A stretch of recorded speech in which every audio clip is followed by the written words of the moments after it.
qui contribue une fois de plus à rendre la communauté totalement incritiquable et intouchable alors qu'elle exerce un pouvoir dictatorial sur la France, à persécuter des gens comme moi et Dieudonné par la loi qui a immédiatement suivi. Plus de juges, écoutes et interceptions seront validées par une instance administrative créée juste pour l'occasion, la CNCTR, sous la seule autorité du Premier ministre et donc du pouvoir politique. Quand même. Et à désigner effectivement comme bouc émissaire les musulmans. La peur de l'islam et la peur d'un certain islam, c'est, dans la situation actuelle, la moindre des choses. Voilà.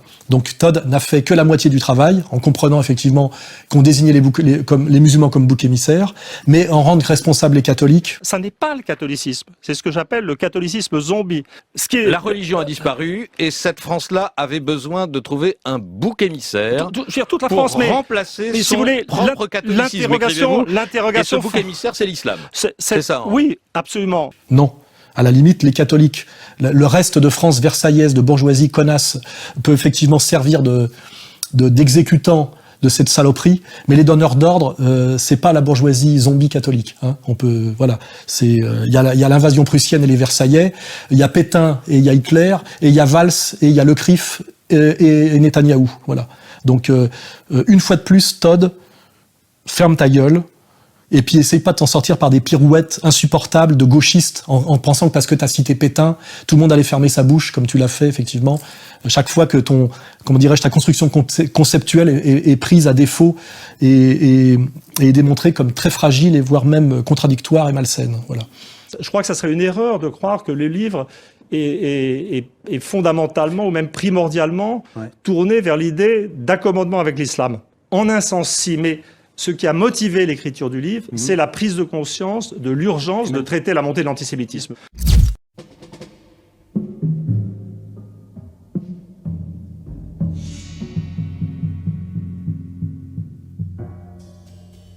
Alors là, c'est toujours le même problème et la même question. Qu'est-ce qu'on reproche à Le Pen ? On lui reproche une interview d'Henri Varol, que j'ai lue, et qui est l'analyse absolument sérieuse d'un type qui a une très bonne culture historique. J'ai toujours œuvré à la réconciliation des Français. Pour ma part, comme je l'ai déjà dit, je n'ai jamais considéré le maréchal Pétain comme un traître. L'on a été très sévère avec lui à la Libération. Et je n'ai jamais considéré comme de mauvais Français ou des gens infréquentables ceux qui ont conservé de l'estime pour le maréchal. Ils ont, selon moi, leur place au Front National, comme l'ont les défenseurs de l'Algérie française, mais aussi les gaullistes, les anciens communistes et tous les patriotes qui ont la France au cœur. L'analyse absolument sérieuse d'un type qui a une très bonne culture historique et qui remet les choses à leur place et qui rejoint des analyses d'intellectuels de gauche, de droite, y compris juifs des années 70. Le Pen a des ennuis parce qu'il ne se soumet pas totalement à l'hystérique et omnipotente et toute puissante communauté organisée. Lorsque vous avez parlé de points de détail, vous avez regretté à un moment donné ou à un autre? Pas du tout. À aucun moment. À aucun moment. Ce que j'ai dit correspondait à ma pensée, que les chambres à gaz étaient un détail de l'histoire de la guerre, à moins d'admettre qu'elle soit la guerre qui soit un détail de vous maintenez ces propos? Oui, absolument, je les maintiens. Le Pen se fait virer par sa fille, effectivement, parce qu'il ne s'est pas soumis à ce pouvoir, et on demande...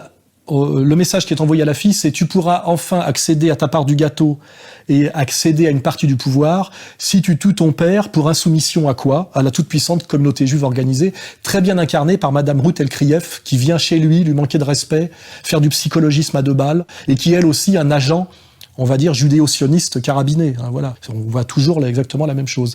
Et donc, je fais remarquer que prendre le pouvoir... Ce n'est pas aller au tapin. On ne va pas au pouvoir, on le prend.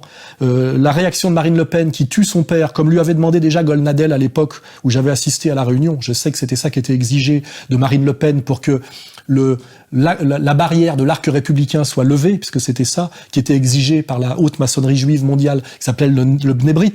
Tout ça est trouvable. Toutes les pièces sont là. Hein, j'invente pas. Je cite des sources. Enfin, les associations Bnei Brit lancent un appel à la vigilance, attire l'attention des partis de la nouvelle majorité contre toute tentation de vouloir reprendre les slogans extrémistes sur l'insécurité, et les idées xénophobes à l'encontre des immigrés, et rappelle aux représentants de ces partis leurs engagements pris, au cours des forums du Bnei Brit, devant la communauté, de ne s'allier en aucun cas au Front National. Marine, après avoir résisté pendant des années, et sans doute sous la pression des gens qui sont rentrés récemment au front et qui, eux, veulent passer à la caisse, Marine a enfin accepté de tuer son père pour que la dominante française accepte enfin que le Front National, qui est le parti du peuple, accède à sa part du gâteau et sa part de pouvoir. Ce qui veut dire qu'aujourd'hui, que tout pouvoir, quel qu'il soit, passe par la validation judéo-sioniste et par la toute-puissance de ce tout petit lobby minuscule, haineux, manipulateur et menteur, voilà. Et ce qui est triste, parce que Marine, effectivement, vient de tuer son père, c'est un peu le père Goriot, vous voyez, c'est un peu ce qui se passe aussi, moi, avec ma sœur, pour avoir le droit à sa part de gâteau, et sans doute poussé par effectivement, les Philippot. Jean-Marie Le Pen a exprimé une position qui marque une rupture totale, définitive, irréconciliable avec la position du Front National. Il est en totale contradiction sur tous les sujets, d'ailleurs, avec ce que dit et ce que pense le Front National et Marine Le Pen. Et donc, le Front va prendre ses responsabilités. Des gens qui, eux, n'ont pas de casserole, puisqu'en étant à la fois homosexuels et néo-gaullistes et chevènementistes, effectivement, on a droit, normalement, à sa part du gâteau, quand elle correspond à sa proportion statistique. On voit bien qu'aujourd'hui, le Front National est le premier parti de France, il pèse plus de 25%, mais il n'a droit à rien, c'est-à-dire que zéro député, zéro représentant aux élections départementales. Au niveau de la députation, un type qui ne fait pas partie du Front et qui crache sur Le Pen chaque fois qu'il peut, Maître Collard, avocat marron marseillais, issu du lambertisme. On remettra l'extrait. Je voudrais d'abord dire, pour que les choses soient claires, que je ne suis pas membre du MPPT. Mes convictions sont ailleurs, mais je suis ici, avec vous, en tant que témoin, parce que le témoignage n'appartient à personne. Et je crois qu'à l'heure actuelle, sans que les gens s'en rendent bien compte, les droits de l'homme au quotidien, au jour le jour, sont en danger. C'est-à-dire du camp totalement opposé.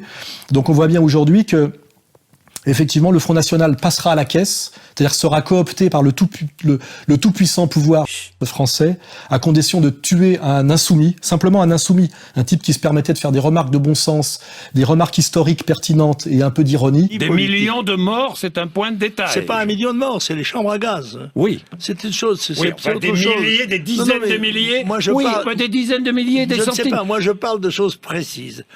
Donc, que dire de plus sur le sujet? Le Front National a cessé d'être un parti, je dirais, d'insoumission et de résistance. C'est ça que ça veut dire. Il va enfin passer à la caisse, mais ça sera en validant, comme El Kabash l'a bien dit à Marine. Est-ce que vous avez vu l'intégrale de Shoah, 9h, et est-ce que vous êtes allé à Auschwitz? Et elle a dit, on m'a pas invité. Mais non, c'est comme pour le dîner du CRIF, il faut payer ton billet. Le dîner du CRIF, on vous invite à payer 900 € pour vous soumettre et pour écouter les desiderata et les volontés, effectivement, d'un certain monsieur Kuckerman. Marine Le Pen n'est pas une personne fréquentable, ni irréprochable, aussi longtemps qu'elle continuera à ne pas se désolidariser des propos de son père pour lesquels il a été condamné par la justice. Ce monsieur Kuckerman n'a aucune légitimité démocratique et républicaine, mais c'est pas grave. C'est la dictature française contemporaine. Voilà. Monsieur le président du CRIF. Monsieur le président. Monsieur le président. Monsieur le président. Monsieur le président.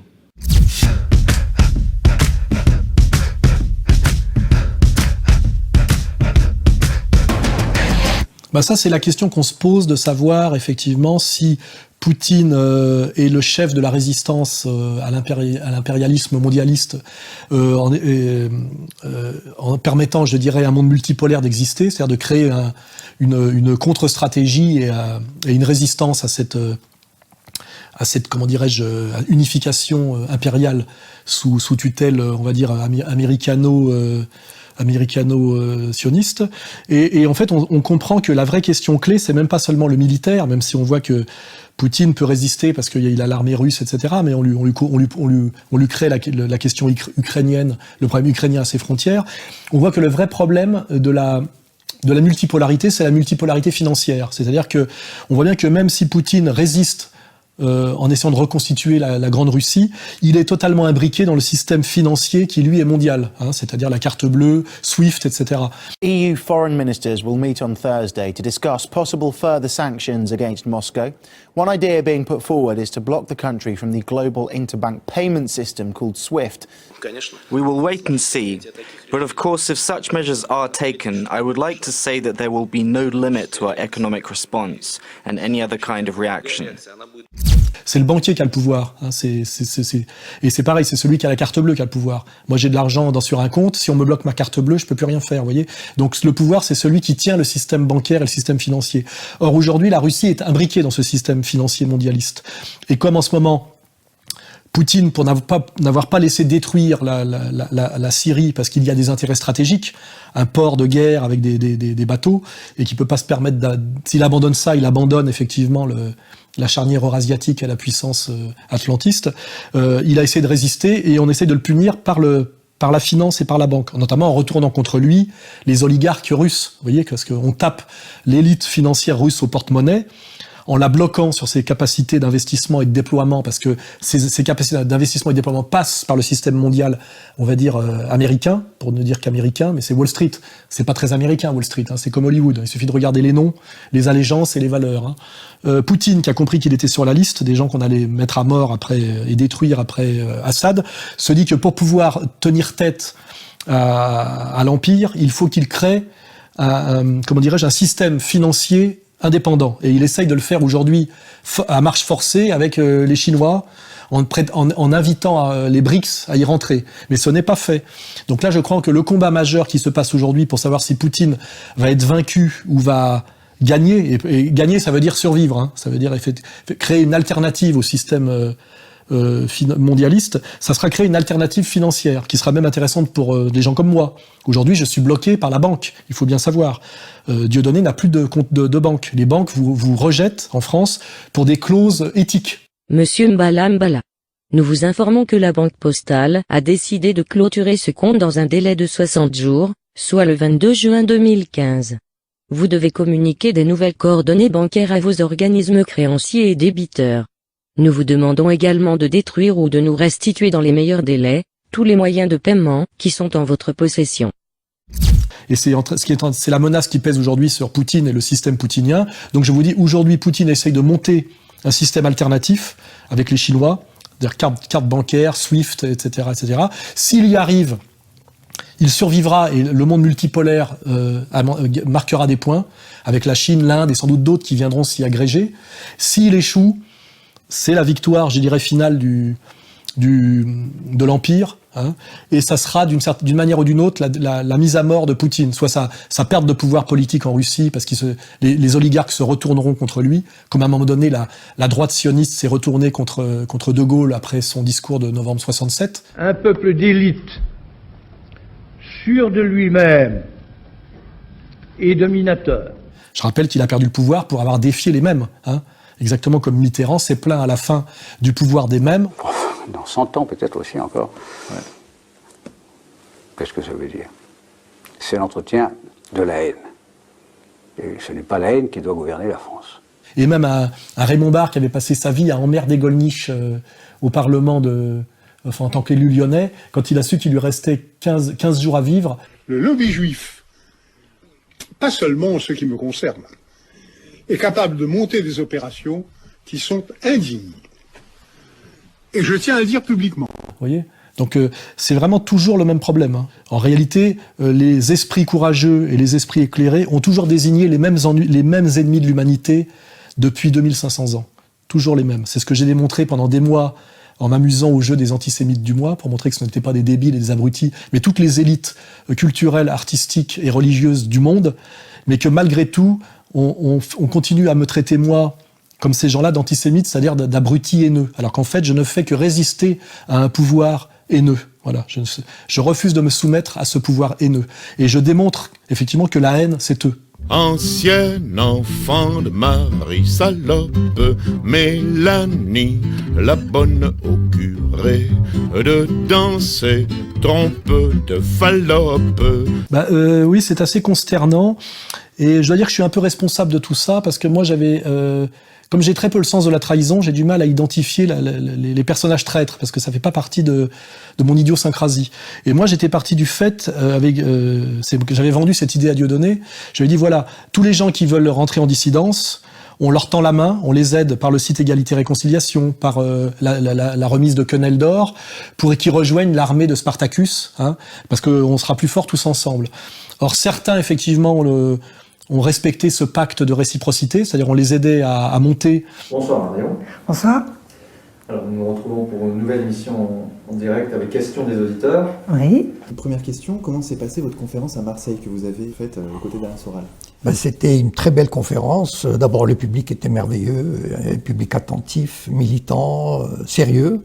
Super journée, super bien organisée. Merci à ER. J'ai rencontré plein de gens intéressants. C'est vraiment super de pouvoir partager plein d'opinions, plein de pensées avec d'autres auteurs et puis le public. Ce soir, Frédéric Delavier, qui est un auteur de plusieurs best-sellers au sujet de la musculation.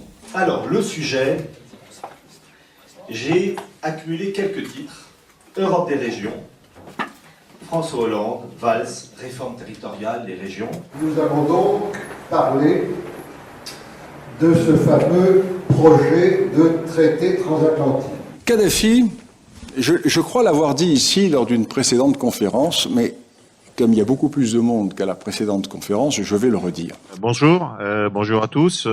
J'ai vécu les années 70 en première ligne comme beaucoup de monde. Il y avait en Italie une espèce de guerre civile à Troyes. Salut Pierrot. Salut. Merci de nous accorder quelques minutes de ton temps ce soir pour ta venue à Rennes. Bonjour à tous, alors je m'appelle Pascal Mancini, j'ai 25 ans, j'habite à Estavayer-le-Lac depuis mon enfance. En fait, j'étais très ami quand j'étais jeune, quand je me suis formé au journalisme, avec quelqu'un qui s'appelait Henri Coston, qui était une figure de la droite nationaliste, qui a écrit différents dictionnaires, etc., et qui m'avait désigné en gros comme son héritier, son dauphin spirituel. Je remercie par la même occasion mes hôtes. Je précise que je suis absolument pas sur la ligne d'égalité et réconciliation, mais c'est précisément pour ça que ça m'intéresse d'être là avec vous, parce que je crois aux rencontres plurielles. La question c'est, quel est notre rôle? Quel peut être notre rôle? Quelle est notre place dans cette guerre hybride, dans cette guerre totale? Ça peut être donc la place d'agent de réinformation. Une fois qu'il nous convient, alors à ce moment-là, je dessine les pages au propre. Voilà. Donc là, ce travail, c'est le gros de mon travail, ça m'a demandé à peu près 1 an de travail. Ensuite, j'envoie ces planches à Hugo qui s'est chargé des couleurs. Voilà. Une fois que le tout est terminé, donc on envoie ça à Contre-Culture qui s'occupe de la mise en page et de faire imprimer l'album. Je voulais aussi remercier Alain Soral parce que c'est effectivement pour moi un honneur de conférencer à ses côtés. Et c'est quelqu'un qui reçoit beaucoup d'amour, mais aussi qui prend beaucoup de coups. J'ai peur je pense qu'Alain Soral va être, que le système, Valls l'a dit très clairement, qu'ils vont tout faire pour l'abattre. Donc je pense que c'est le moment ou jamais, effectivement, à ce que, tous les Français qui suivent Alain le soutiennent parce qu'ils ne vont pas lui faire de cadeaux. And I just had the chance to be introduced by the most advanced ethical thinker in Europe, Alain Soral.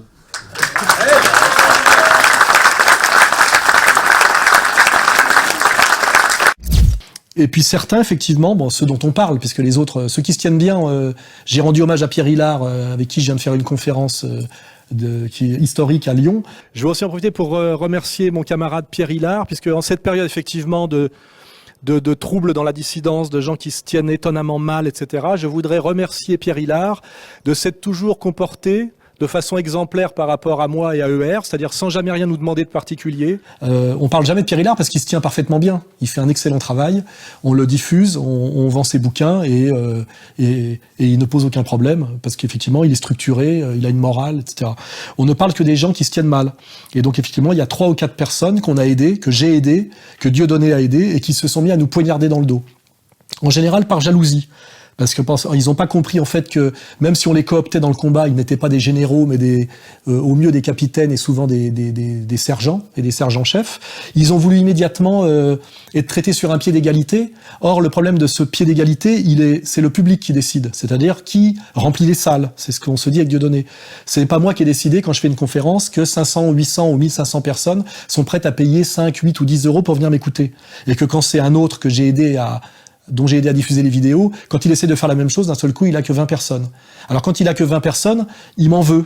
il se met à m'agresser, vous voyez, en disant que c'est de ma faute. C'est-à-dire qu'au lieu de comprendre quelle est sa place dans ce combat, et de comprendre effectivement que moi je mène ce genre de combat depuis le début de ma carrière d'écrivain, c'est-à-dire que j'en suis à mon 14e livre, j'ai commencé à décrypter le réel et à le critiquer dès 1984. Ces gens-là arrivent hier ou avant-hier et se permettent dans un esprit très 68ard finalement, même s'ils prétendent incarner la tradition. En fait, ce sont des enfants mal élevés de mai 68. Ils se permettent d'agresser, de trahir des gens qui ont 20 ans de plus qu'eux. Ils ont écrit un bouquin. Ils se mettent à vous agresser alors que vous en êtes vous à votre 13 ou 14e bouquin. Vous voyez, on est face à des immatures, à des prétentieux, à des gens qui se voyaient plus grenouilles, qui se voient plus gros que le bœuf, quoi, et ça finit par exploser tout ça. Alors ils explosent tous les uns après les autres. Hein. Il y en a dont je ne parle pas exprès comme parce que on réglera la chose différemment. Farida Belgoul, je crois que c'est à peu près fini. Elle a le travail. Moi, je lui ai jamais répondu. Hein. On a fait le travail. Les gens ont fait le travail. On a mis les choses. Et puis Salim Laibi, c'est qu'une question de temps. Ça finira pareil. Mais c'est tragique, effectivement. Ça nous oblige à changer de stratégie. C'est fini l'armée de Spartacus. Maintenant, on va être plus exigeant. Hein, quand on aide, on exige réciprocité. On va se protéger par rapport à tout ça. Et donc là, on attend que les Laurent Louis, les LLP, les Farida aient fini de dégueuler, de balancer leur dégueulis sur moi et Dieudonné. Et puis on remet les mains dans le cambouis. C'est vrai que j'avais pris un peu de recul ces derniers temps en pensant que j'avais aidé ces gens à monter et qu'ils pouvaient être présents un peu à ma place. C'est pour ça que je faisais moins de vidéos du mois, etc. Mais j'ai vu que finalement, ça avait un peu mal tourné. Donc là, je remets les mains dans le cambouis, c'est-à-dire que je vais refaire des vidéos du mois plus souvent. Je vais refaire plus de conférences, même si je commence à fatiguer à 56 ans.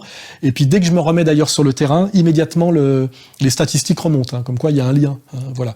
Donc, je suis à la fois flatté, effectivement, que les gens me demandent de revenir et qu'ils se remotivent quand ils se remobilisent quand je reviens.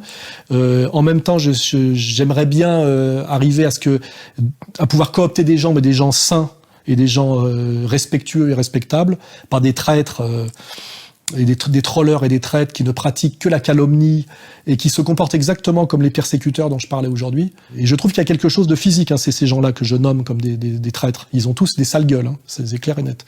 Ils ont quelque chose de physiquement répugnant. Hein. Quand je pense à Meyer Habib ou à Aziza, je trouve effectivement, finalement, tu mets Laurent Louis, Aziza, Meyer Habib, Salim Laibi, c'est tous des gens avec qui j'ai pas envie de dîner. Vous voyez, il y a quelque chose de, je crois moi qu'il y a quelque chose dans le regard des gens, dans leur sourire. Quand je vois le sourire de Dieudonné, il y a quelque chose de positif, quelque chose qui me donne envie d'aller vers lui. Hein, il y a une force. C'est pas un obèse, c'est pas un loukoum qui sointe au soleil. C'est réellement un bonhomme, vous voyez. Et je crois à ça. Moi, je crois quand même que on porte ce qu'on est sur son corps et sa tête. En ça, d'ailleurs, je suis authentiquement traditionnaliste. Voilà. Je suis républicain, socialiste, compagnon radical, ultra, révolutionnaire, anarchiste, etc., etc. On a mis une très belle vidéo en ligne. Je crois d'ailleurs que tu connais un peu le sujet, puisque je crois que l'agressé c'était toi, je crois. Hein, donc je te félicite pour ton courage d'aller encore, ou ta naïveté d'aller encore interviewer les trotskistes à la sortie des événements politiques publics. Moi, il y a très longtemps que je sais que ces gens-là sont des sociotraites intégraux. Excusez-moi, monsieur Besancenot. Est-ce que vous connaissez le groupe Bilderberg ? Vous connaissez le groupe Bilderberg ? Il ne veut pas me répondre. Et je crois d'ailleurs que s'ils étaient aussi agressifs avec toi, c'est parce qu'effectivement, Égalité Réconciliation et moi-même avons fait beaucoup de mal à Besancenot. Besancenot, qui prétend être anticapitaliste et révolutionnaire, on lui déroule le tapis rouge dans tous les médias, il est traité comme on traiterait un chanteur de charme, en gros, alors que normalement, il devrait avoir des problèmes avec la police politique, s'il était réellement ce qu'il prétend être. Et c'est là qu'on comprend pourquoi le système flatte un type comme ça. Parce qu'effectivement, l'idéologie des sans-papiers et son discours de régularisation intégrale des sans-papiers et l'alibi humanitaire de la politique du MEDEF qui a besoin d'immigration choisie, c'est-à-dire qui est dans une logique libérale intégrale qui est, on va le rappeler, la libre circulation des capitaux, des marchandises et des travailleurs en fonction des besoins du marché. Là, on a fait un travail qui a été efficace. Je rappelle qu'à l'époque où Besancenot se permettait de m'insulter après m'avoir fait interdire de télé... C'est un clown qui donne la nausée, simplement la nausée, parce que c'est pas des mots qui sortent de sa bouche. C'est un torrent de boue, avec des insultes contre les juifs, contre les francs-maçons, contre les communistes. Alors je ne sais pas s'il vient de la gauche, mais franchement, on vous le laisse. On remettra, tout, ça se jouait déjà à cette époque-là. Louis Alliot, Besancenot, mon éviction, les injures contre moi. Alain Soral, qui travaille avec vous, qui est un idéologue qui vient je crois, de l'extrême gauche. Du Parti communiste. Du Parti communiste. A carrément dit, alors attention, vous êtes bien assis, que Marx, vivant, voterait Le Pen. Réaction. Un type qui prétend que je suis pas capable de lui répondre alors qu'il m'a fait interdire, vous voyez, c'est ces procédés dégueulasses. Le Besancenot, en fait, était très agressif envers toi quand il a compris qui tu étais, c'est-à-dire tes liens avec moi, parce que effectivement, j'ai détruit Besancenot. Et je m'en félicite. Et je l'ai fait pour la gauche étudiante, pour les luttes anti-impérialistes authentiques. Ce type est une baudruche, un escroc. On a même montré qu'il avait un postiche. C'est un type qui est même pas capable d'assumer comme moi sa calvitie. Il a une perruque. Et effectivement, je comprends qu'il soit très en colère parce qu'il ne pèse plus rien politiquement. Il n'existe plus que par le système. Mais le système qu'il a toujours sponsorisé. Mais malgré le sponsoring du système, il fait plus un client. Il fait plus un ticket, quoi, voilà. Donc, c'est pour ça qu'il a été très agressif avec toi. Mais ça nous a permis de montrer quels étaient leurs procédés. Quand on leur pose une question qui leur démontre qu'en réalité, ils sont des atlantistes intégraux et que, alors qu'ils prétendent soutenir les luttes d'émancipation, notamment en Amérique du Sud, ils se débrouillent en fait pour être sur une ligne atlantiste de façon très perverse, par soi-disant leur soutien critique. Très rapide. J'étais un petit surpris que l'État le savait dans le documentaire. Et je sais que l'NPA n'avait pas trop les luttes sur le Venezuela. Pourtant, c'est pratiquement le monde le plus important qu'il y a en Amérique du Sud avec le mien, tu vois. Le soutien, voilà, le soutien critique. Donc ça fait comme ça. Donc tu vois, on a des discussions avec eux, franches, fraternelles, ouvertes, quand on n'est pas d'accord, on le dit. En fait, il y a beaucoup plus de critiques que de soutien. Et puis c'est pareil, l'impérialisme américain, ils critiquent mais ils soutiennent, en réalité, par leur critique d'Assad, par leur soutien aux nazis ukrainiens, etc. Il suffit de regarder leurs textes, c'est pas très compliqué.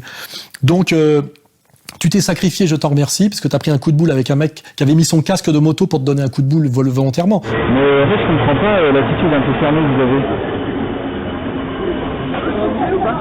C'est bien ? Ouais. Là, tu me prends en photo, tu vas me ficher, tu vas faire quoi ?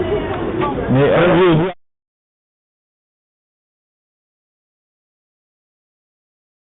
après, vous allez faire croire que vous n'êtes pas là, on va chercher une film depuis tout à l'heure. Si je vois ma tête sur internet, je te retrouve et je te pète ton blague. Maintenant, vous circulez. Vous circulez, vous barrez. T'aurais pu finir en petit Méric si t'étais moins bien constitué physiquement. Faut pas oublier, Méric avait pas pris plus que ça, donc je te félicite d'avoir eu cet héroïsme. La vidéo est très explicite, on voit bien comment répond le NPA quand on lui pose des questions gênantes sur en fait sa trahison totale des idées qu'il prétend incarner. Justement, c'est ça, tu vois, en fait, on est dominé aussi par les États-Unis, on est rentré dans les temps, on est au service de l'armée américaine, on a une grosse puissance économique. Donc autant que les États-Unis, peut-être un peu moins, mais on a une autre part de la République, on ne doit pas se libérer du joug nord-américain aussi. Maintenant, vous circulez. Vous circulez, vous barrez. Il fait agresser physiquement les gens qui lui posent des questions. Nous, on fait le ménage. On fait le ménage. Et je rappelle en plus qu'ils ont vraiment agressé une personne symbolique, puisque toi, tu es vénézuélien par ta mère, et tu fais depuis des années un énorme travail sur Chavez, documentaire, bouquin, et tu es, comment dirais-je, considéré comme un des spécialistes de Chavez. Si les chavistes sont parfois rares du côté des Vénézuéliens à Paris, on en trouve beaucoup plus chez certains jeunes Français. Proche de Dieudonné, d'Alain Soral en France, vénézuélien par sa mère, Vincent Lapierre a étudié les Misiones, les missions sociales contre la pauvreté à Caracas. Il soutient énergiquement la politique du président Maduro. Soutenir la révolution bolivarienne depuis la France, c'est une position qui est radicale et anti-système. Tu es interviewé par les médias mainstream quand il s'agit de défendre le bilan de Chavez, ce qui n'est pas le cas du NPA, ni de Krivine, qui s'est réjoui d'ailleurs de ton agression.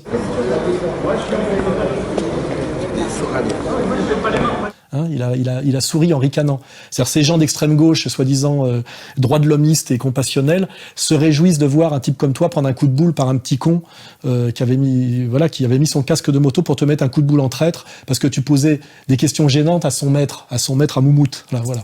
Donc là, je pense je pense que le NPA qui était déjà à 0, là, ils vont passer au-dessous de 0 avec ça. Et je t'en remercie, je t'en félicite. Tu as fait ton travail de combattant chaviste.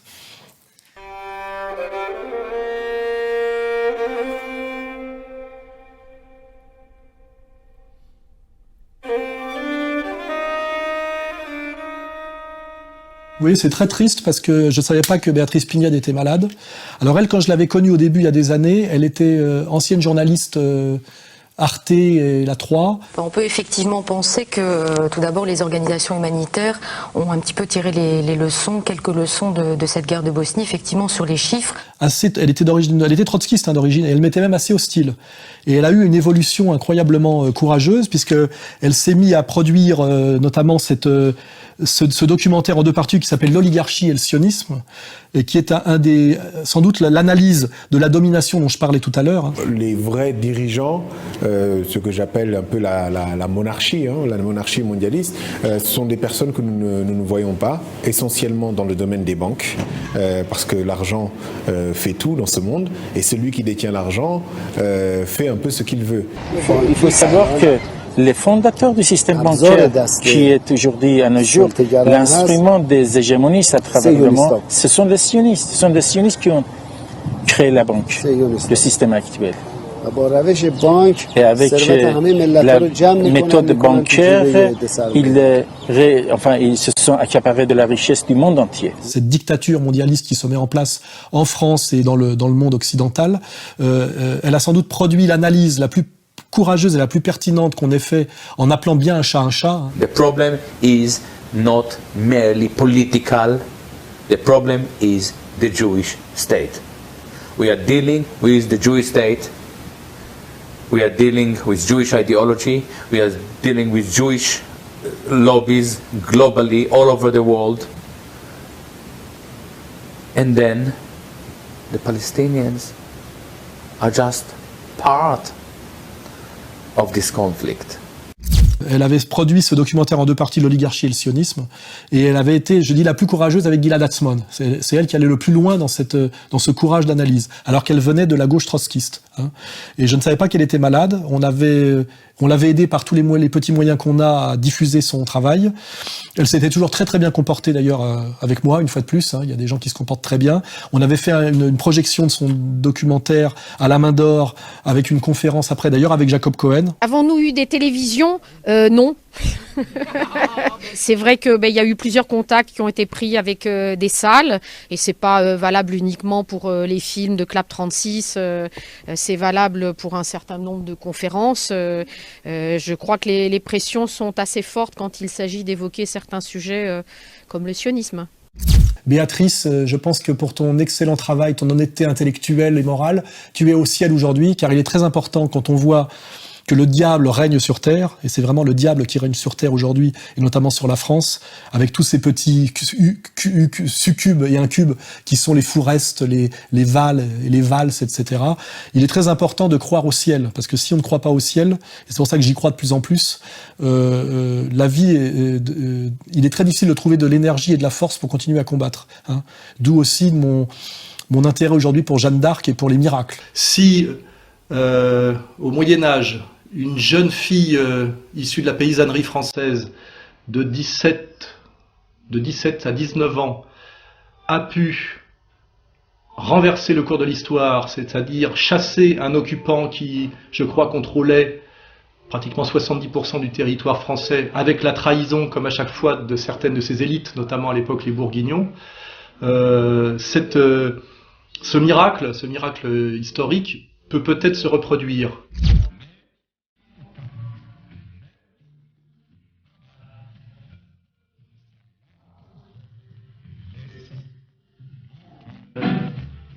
Oui, alors Jean Lafont, qui était mon professeur de boxe et qui incarnait une certaine France. C'était avec son père Roger, qui était un héros de la résistance.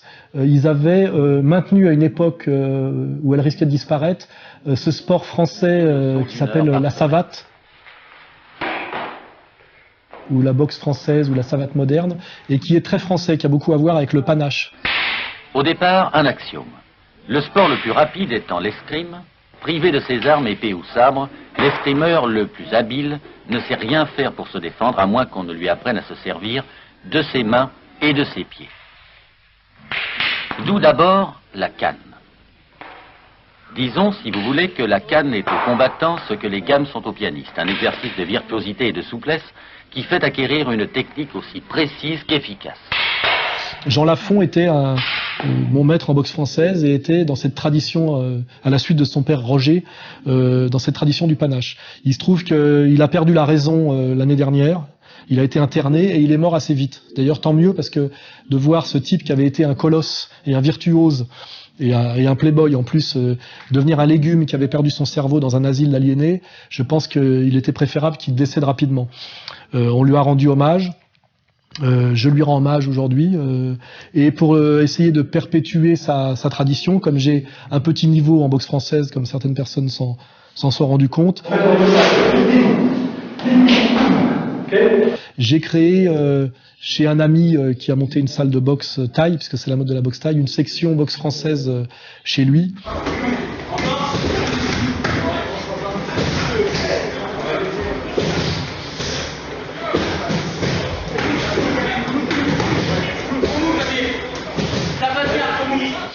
Pour ceux que ça intéresse, renseignez-vous sur le site.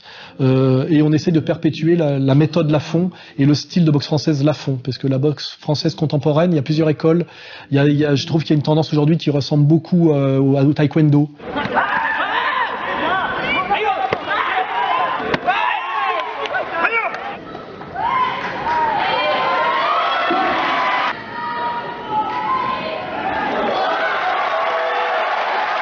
Ça va très vite, mais il n'y a pas d'appui, il n'y a pas assez de percussion. Je préfère, moi, la méthode, enfin le style Lafont, qui avait amené d'ailleurs au triomphe d'un certain Farina.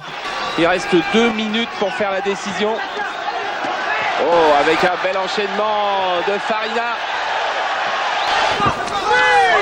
Oh, il a bien cherché ce contre en direct du droit. Uppercut maintenant, crochet gauche, esquive derrière. Farina venait de chez Lafont père, par exemple. Voilà. Donc, pour rendre hommage à Lafont et pour essayer de perpétuer le panache et un certain esprit français qui passe par le corps et l'esprit, j'essaye aujourd'hui effectivement de faire en sorte qu'il existe un cours de boxe française méthode Lafont à Paris, et il m'arrive même de donner les cours moi-même. Voilà. J'envoie mon épaule souplement. C'est ça en fait, bim. Hein, ce bras là il est en place, on n'y pense même pas. C'est bim, hein, c'est ça. Et notamment il faudra le faire aussi en reculant. Si tu avances, bim, tu vois, je pousse sur ma jambe avant, tu vois, et je t'arrête. Et j'invite d'ailleurs Besancenot s'il veut venir me défier, puisque je crois qu'il m'avait menacé plusieurs fois, ou son garde du corps qui est très fort pour te mettre un coup de boule en traître. Je les invite solennellement à venir me défier sur un tatami ou sur un ring de boxe. Voilà.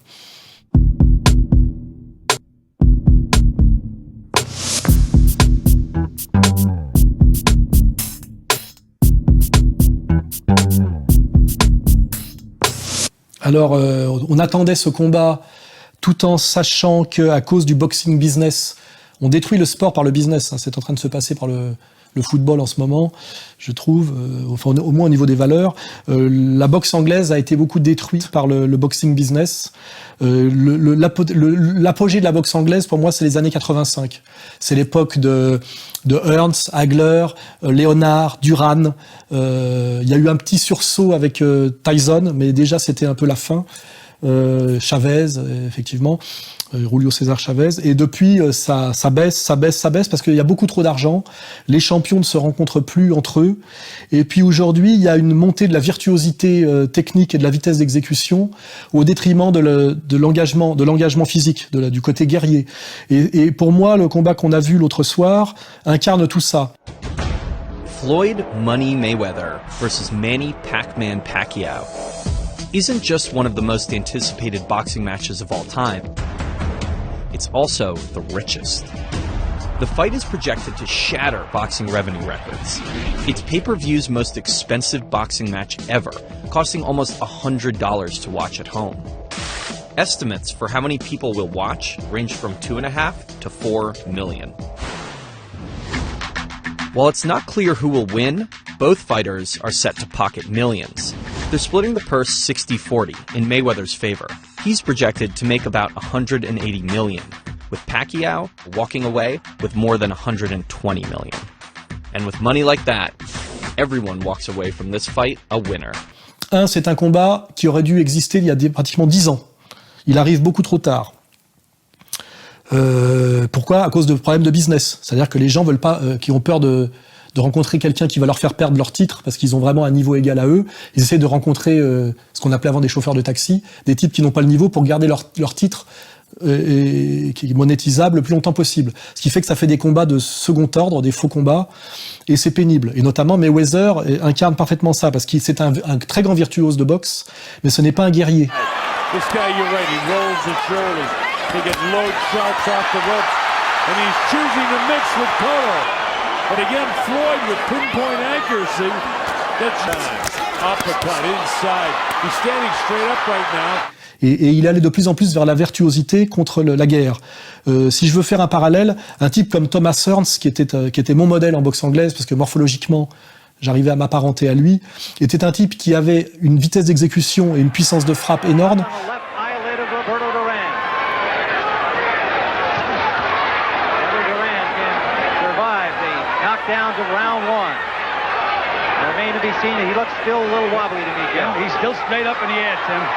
You have to get low when you fight a fighter like Tommy Hearns. Good left and a right behind it by the champion. Duran in trouble again in his corner. Has not hung on at all. Now finally he grabs Hearns. Hearns got several free shots with Roberto. He's wobbly, Tim. His legs are still wobbly. He's trying to cover up. Another solid right hand by Thomas Hearns in a combination. The referee Padilla watching. There he's up in the air again. Duran just fighting on instinct, O'Gill. He's just hanging a big right hand. That's it, Tim. Anytime you fall forward, the fight's over, Tim. Une vitesse d'exécution et une puissance de frappe énorme, mais qui s'est parfois mis en danger et qui a pris même des KO parce qu'il mettait un point d'honneur à gagner avant la limite.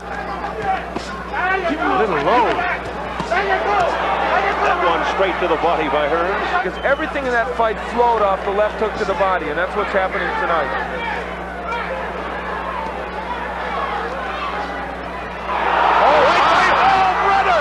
By Barkley and Hearns is down. A lunging right. He's not going to get up, Al. He does, it's a miracle. He's on his knees. He gets up. Just before being counted out, he gets up. Unbelievable. Seems to me there was a long count. I don't know. Can he survive the third round? Wow. Richard Steele steps in. Hearns goes through the ropes. What a turnaround. It's over. La boxe n'est belle que parce qu'il y a des victoires avant la limite. Hein. Quand le combat va au point, ça devient un truc de comptable, c'est chiant. Et le Mayweather ne se met jamais en danger. Il a une boxe pour ne prendre aucun risque pratiquement, en s'appuyant sur sa vitesse d'exécution, son jeu de jambes, ce qui fait que ça devient un espèce de type qui accumule les points en contre-attaque rapide pour gagner au point sans prendre trop de coups. Mayweather with a little grin on his face as he hunts Manny Pacquiao with right-hand counter shots. Lands a left hook upstairs. Few and far between. Now, Mayweather doing the exact same thing. Countering over the jab, but with his right hand. Et ça mérite pas de prendre 15 milliards de dollars, etc. Parce qu'à un moment donné, la boxe a ce prestige parce qu'on voit des types qui sont prêts à mourir sur le ring et qui s'engagent très très loin, très profond. C'est pour ça que la boxe vaut plus cher et est au-dessus du panthéon que le tennis.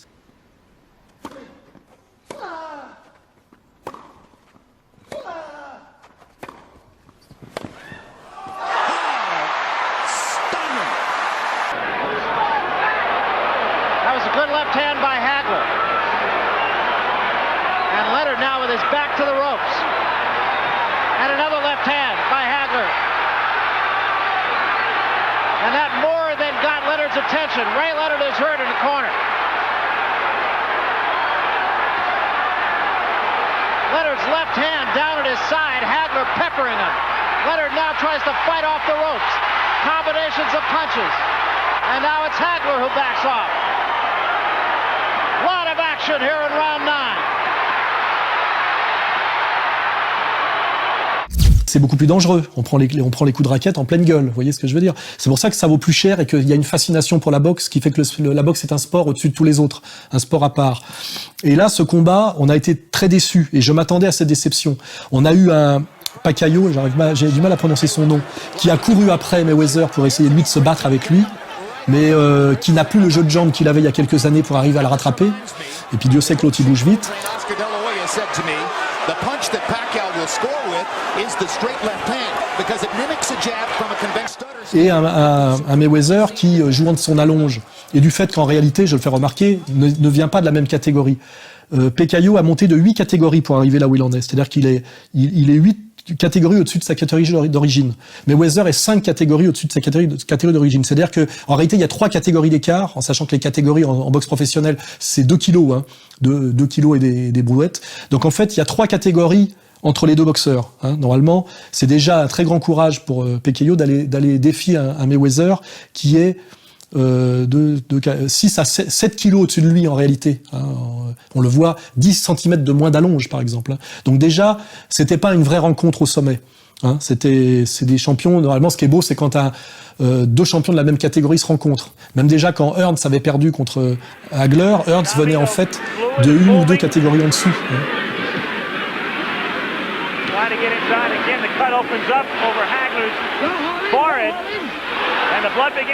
Hagler était un poids moyen naturel et même qui luttait pour être poids moyen. L'autre, il avait commencé à 66 kilos pour le défier à 72. C'est très important de comprendre ça.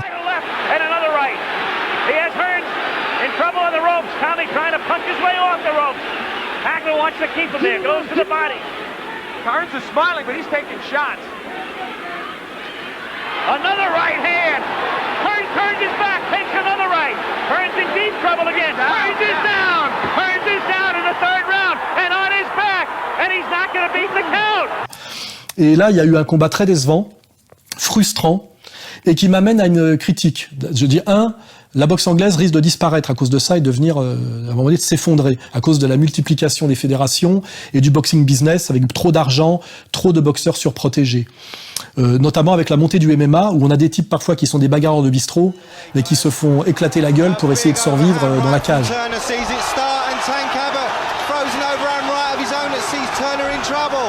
Et le MMA est en train aujourd'hui de prendre le pouvoir symbolique sur la boxe anglaise puisqu'effectivement là on voit des gens se mettre en danger et quand en plus ce sont des virtuoses comme certains brésiliens ou autres, ça devient magnifique.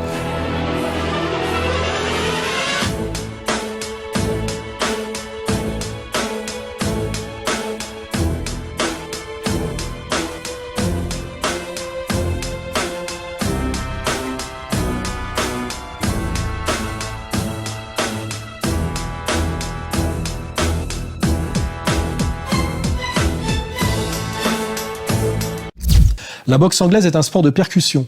Je pense, là, je fais une proposition technique. Les sports doivent évoluer dans leur règles s'ils veulent à un moment donné survivre. On voit que le rugby, pour continuer à être attrayant, à un moment donné, a changé les règles de la touche et a rationalisé ce qui était avant interdit, c'est-à-dire l'ascenseur, vous voyez.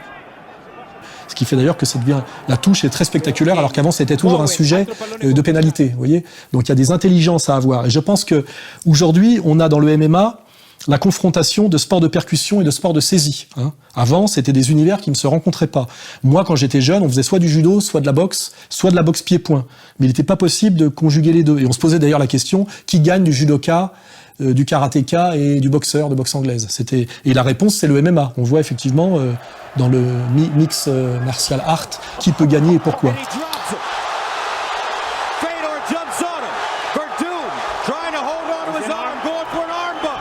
Almost got caught in an armbar there. Hammer fist by Fedor. Verdum trying to wrap him up. He's got his arm again. He's got it again. He's got it straight. He's got it locked. He's almost got it locked. Et je fais cette proposition. Mayweather, très souvent, quand il y a eu risque de combat à mi-distance avec Pekayo, là où il aurait pu le dominer, parce qu'il est plus court de bras et qu'il travaille beaucoup plus en crochet, alors que l'autre travaille en direct et en uppercut en contre. Chaque fois qu'il y avait possibilité d'un combat à mi-distance, qui est vraiment la boxe passionnante pour ceux qui aiment la boxe, au début il y a boxe à distance, après il y a boxe à mi-distance et parfois corps à corps.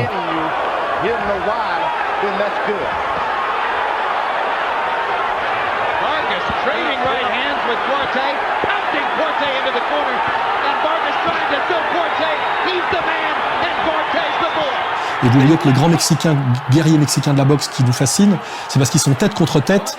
Et là, c'est beaucoup plus difficile parce que le temps de réponse est plus court.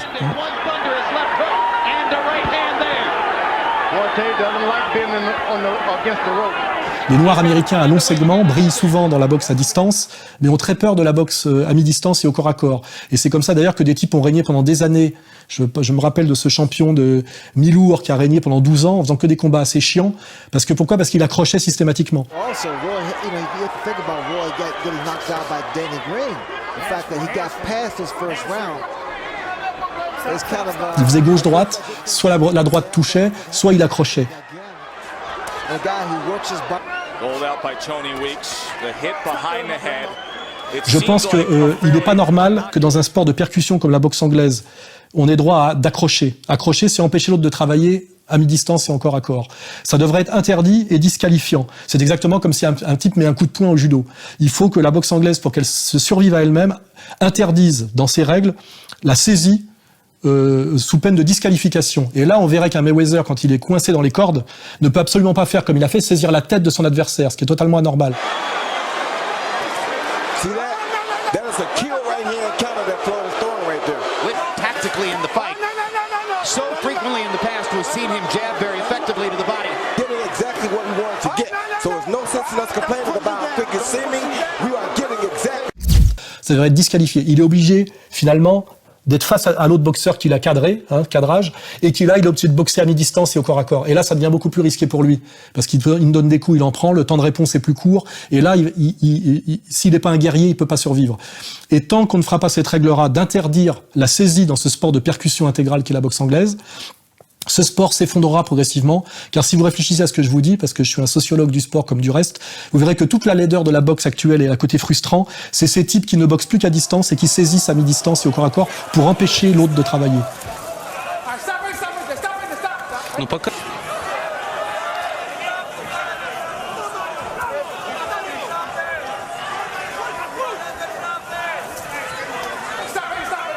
Et quand on a un boxeur qu'on respecte, c'est qu'en général, il fait le boulot. Il accepte de passer de distance à mi-distance et au corps à corps. Et au lieu de chercher à neutraliser le boxeur en le saisissant, en passant les bras, il travaille.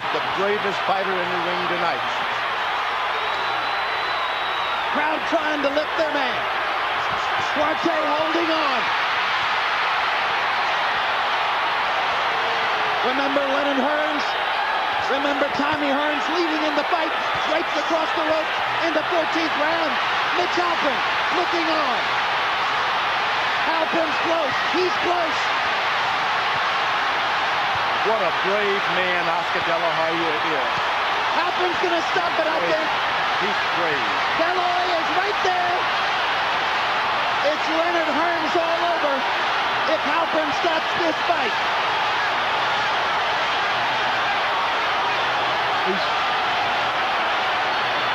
Donc je dis, ce combat était très décevant. Il est arrivé beaucoup trop tard. Mayweather fait du tort à la boxe en étant un virtuose, d'une certaine manière, calculateur, voire même trouillard, car on voit qu'il avait très peur de se faire toucher par... il ne pensait qu'à ne pas se faire toucher. Il n'est jamais allé au combat vraiment, il n'est jamais allé à la guerre. Donc il n'y a pas eu de combat, le combat n'a jamais démarré. Ce n'est pas de la faute de Pekayo qui, lui, essaie de raccourcir la distance et de travailler à sa distance, qui en a été empêché.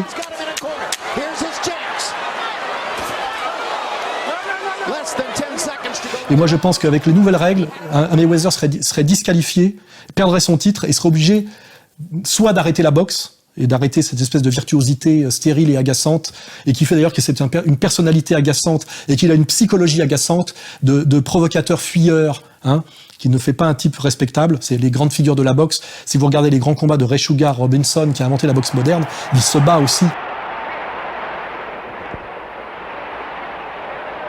LaMotta has Ray cornered and opens up with hammer-like blows.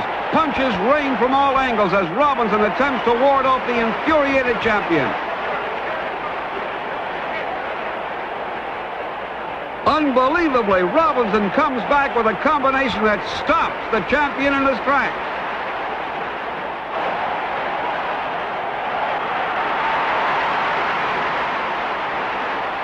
Mohamed Ali était un encaisseur incroyable. Et quand il est face à Foreman et qu'il le domine, il s'assoit sur les cordes peut-être, mais il accompagne les coups, il les prend. Il n'empêche pas l'autre de travailler. Au contraire, il laisse l'autre s'épuiser.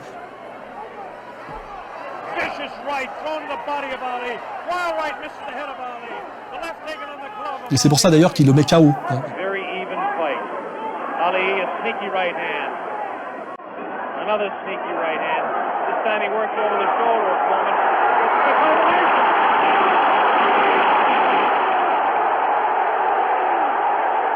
Alors que Mayweather, il y a très longtemps qu'il ne met plus KO personne. Tous ses combats sont des victoires au point. Il est surpayé, il est antipathique, il fait du tort à la boxe parce que sa virtuosité n'est pas au service de la, comment dirais-je, de quelque chose qui a à voir avec le gladiateur et ce qui fait que la boxe était avant un sport fascinant dont la fascination est en train d'aller légitimement vers le MMA. Et si les règles de la boxe n'ont pas réformé, comme je le dis, avec l'interdiction de saisie dans un sport de percussion pure, ce sport est en grave danger. Voilà. Et c'est une proposition que je fais.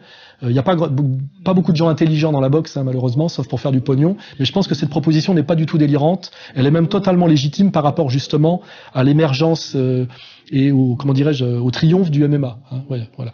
Donc je finis là-dessus. Il faut, si on veut sauver la boxe, les boxeurs et revoir des grands combats, interdire la saisie dans ce sport de percussion et disqualifier pour saisie. Voilà. Et réintroduire de façon obligatoire, après la boxe à distance, la boxe à mi-distance et au corps à corps. Et là, vous verrez, ça redeviendra passionnant. D'autres champions émergeront et des figures comme Mayweather disparaîtront. Car ils ne pourront pas être champions avec une boxe où ils ne font pratiquement qu'un tiers du travail. Voilà. Et dernière question, la prochaine fois, il y aura quoi? De quoi?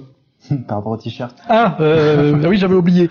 Oui, bah là, on s'est amusé à faire ce petit t-shirt. La prochaine fois, il y en aura. Alors, libre à vous de dire ce que vous voudriez qu'il y ait, ce que vous pensez qu'il y aura. On va s'amuser. Je vais laisser ça énigmatique. Moi, je sais ce qu'il y aura la prochaine fois, mais je le garde pour moi. Et c'est pas forcément ce à quoi pensent les autres. Donc, amusez-vous sur le site. Dites-nous, faites-nous vos suggestions et dites-nous ce que vous voulez qu'il y ait la prochaine fois. Et je trouve que c'est un beau slogan d'escroc politique. La prochaine fois, il y en aura. Vous voyez, hein, c'est la phrase qui peut tout sauver. Voilà.